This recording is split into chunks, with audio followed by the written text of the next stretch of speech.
Hello again, we're working in Photoshop CS4, and in this tutorial we are going to be using a tool that is very similar to the clone stamp tool that we've used here on the side. In the previous video we used the clone stamp tool on lighten at a low opacity to correct the under eye area and to kind of clone away some of the darkness.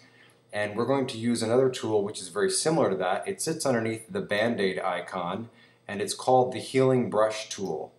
Now the Healing Brush tool is another tool for skin that actually is somewhat similar to the clone stamp with one difference. The similarity is that you have to take a sample of skin that you want to clone, and you do that just the same way we did before using the stamp tool.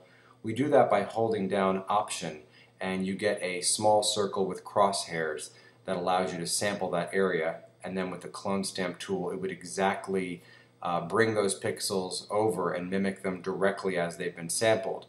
What the difference here is that when you use your Healing Brush tool, it does also take a sample, but the sample is matched and blended into the area of skin much better. So it actually takes an extra step and blends those pixels. So let's just take a look on how it works here.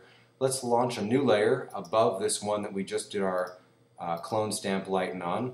We're at the topmost layer here, and we're going to take care of some of these little divots and small scarring areas right in here between the eyebrows here. So again, you want to hold down Option, make sure you have the tool selected, hold down Option, you'll see the crosshairs and this little bit of a sample. We're going to take a sample point from this area of skin. So if I click down Option and I click once, I've sampled that area, and now I'm going to run my brush right along that area, and it does a pretty good job of blending the pixels. Let's take care of this area all in here by sampling something from this side by holding down Option and clicking once and then running our brush down.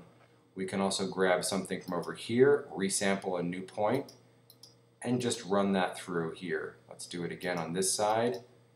The important part is that you keep your sample moving around in the area and close to the area you're trying to fix, because it's going to give you the best, most realistic looking match for that skin, because if it's taken from nearby it's going to help you out a lot more and look like a better meshed kind of blending kind of mimic there of the skin, and that's important to keep it looking realistic.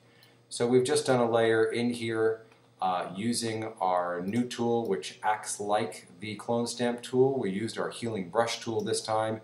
The big difference is that it blends the pixels. Let's take a look before and after. Let's come in even closer so you can really see it. That's before and after. So if you can think about it, that it works the same way, but it does a better job blending. It's good for certain situations in the skin.